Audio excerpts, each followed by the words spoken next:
Hello everyone! Today we are diving into deep Node.js developer roadmap for 2023. For you, if you followed me the last year, we discussed 22 roadmap and how to become a successful Node.js developer.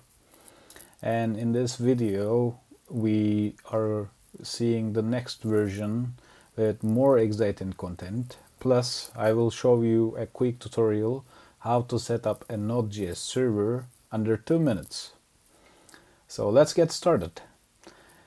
And this is in the screen you seeing is my article I have written before, and I will go through this one. And this is one of the most read articles of mine in the Medium as well. You can check it out. I will add that link. So let's start.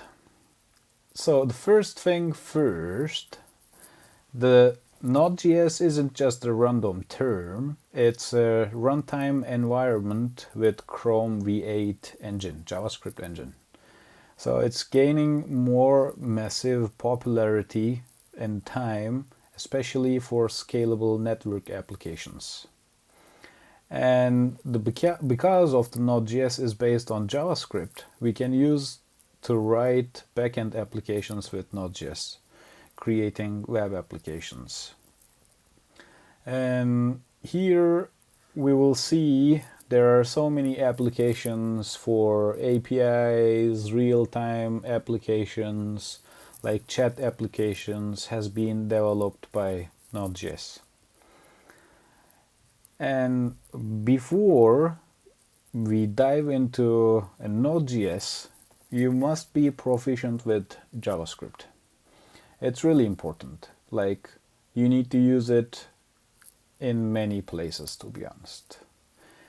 And knowing your way around JavaScript basics will help you so much.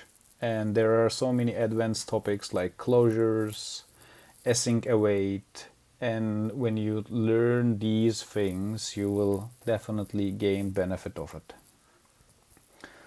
And now, after you learn the basics of the JavaScript, even if you don't have so much, I suggest you to learn while you're working on the Node.js projects. And once you finalize this, what we need to do is creating a Node.js, installing the Node.js to our local environment. What I do with that, I usually use NVM. This is Node Version Manager. So you will see the link directly there. You can directly install from here. It's very basic. You can also go through the nodejs.com here.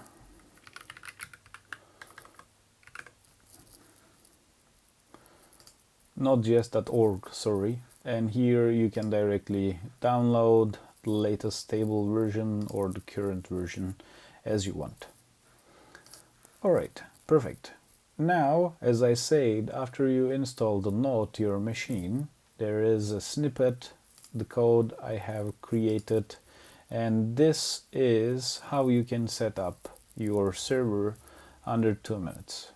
It's just like you can just create an index.js file, copy this one, paste that into the index.js, and your port will be 8080. When you open that port, you can directly see the hello world message will pop up on your browser after you run it with node.index.js. It's good. It's really nice. And the next thing we will talk about npm. And this is the package manager for the JavaScript. It is really important when you're setting up the Node.js projects. And npm installing the required packages very easily. You can directly use it like that way. And also, if you want to discover new packages, and you can directly go through their website. There are so many great tools you can see here. So let's say we would like to use some table. or yeah, let's go with React table. It's a very good one, and you can directly see there is so many packages has been found, and also you can directly see how can you install documentation, their GitHubs, home pages, their weekly downloads, etc. This is really good to use. Also, you can directly get benefit of it. Maybe in the future you can release your packages through npm as well for people to use. And yes, and the next thing is Git. In the world of programming, Git is one of the most important things you can use. It helps you manage, share, and collaborate on your code base with many people. If you are beginner also, there is a link. I will post it there. It will be, you can directly go through this article and you can directly start your learning the Git journey. What you will learn here, how to clone, how to check the status of the project, how can you add files to Git, how can you make commits, push and pull, also creating the new branches and opening a pull request from there. Yes, that's good. So after we learn the Git, when we go through deeper into the Node.js, there are so many Node.js frameworks like Express.js, Nest.js, Meteor.js, Koa, Sail, Socket.io. These are very good frameworks and they are very beginner friendly as well. When I start my Node.js journey, I have started with Express.js. Then I use Koa, Sails, Next.js, Socket.io, and Meteor.js as well.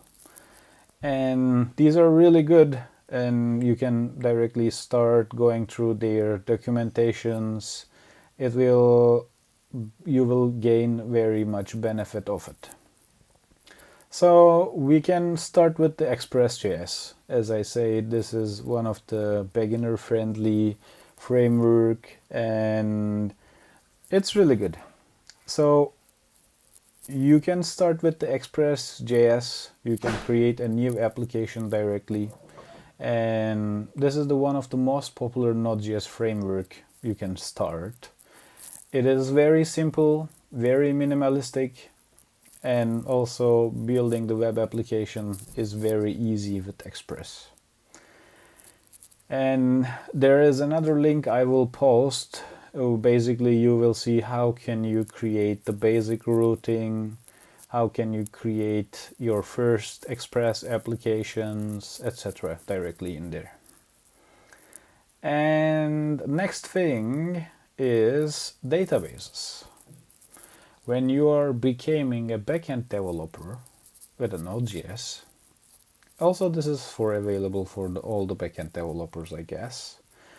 And the databases is one of the most important thing as well, to keep the data in a place. There is no relational databases like Postgres, MySQL, or NoSQL as MongoDB, and these are really good. Also, you can use Redis for key value pairs. It's really nice. After you learn them, you will understand how to interact with databases in your backend application. There are also very different tools like ORMs and type-safe ORMs, and you can also write your SQL codes directly. It depends on you, on your project. But if I were you, I suggest learning SQL basics first. Then I will go with the ORM if I need it. Yes, that's good. And the next thing is TypeScript. And the TypeScript is, especially for large-scale applications, it is a lifesaver for me. and it helped me catch potential issues in my project very much. And it also helped me to understand the types in the application much more. And when you create your backend application, when you provide the types, it is also really good for the front-end developers to understand what they can expect from your code as aligning on their front-end frameworks or libraries. And the next thing is, let's talk about the testing. Testing is a really good way to keep your application in a good shape. And when you try, as we speak of catching the issues, testing will provide you very good catching before you deploy something in your tests. And the importance of testing is really high, to be honest. Also, there are another methodologies like test-driven development, which I usually use so often. And one of the testing frameworks I use usually is Jest. So there is a Jest.js.io. You can directly find their latest versions, how to use it, code coverages, documentations, getting started, everything.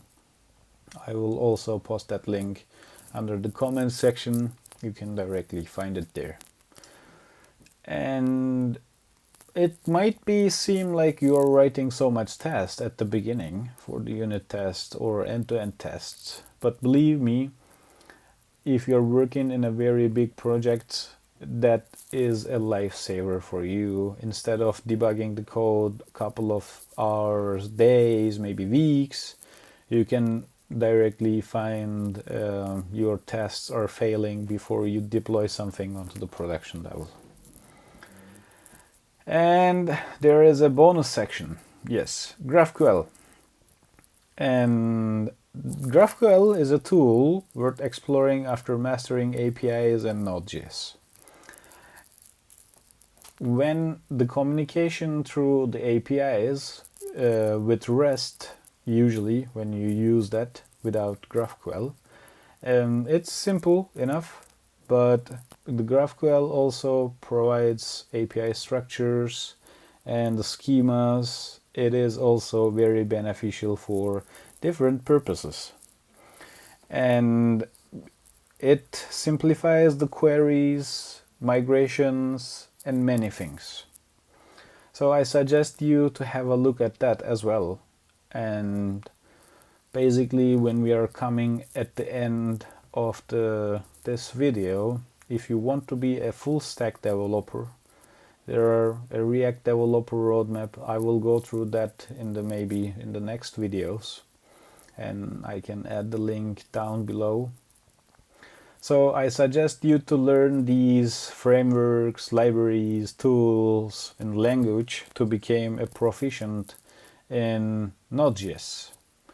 When you learn these things, I guarantee you it will improve your coding skills, also learning the basics of Node.js in a very good way. So thank you so much for listening me so far. I hope you enjoyed watching this video. Don't forget to subscribe and like this video if you like it. And I wish you happy nice day and happy coding.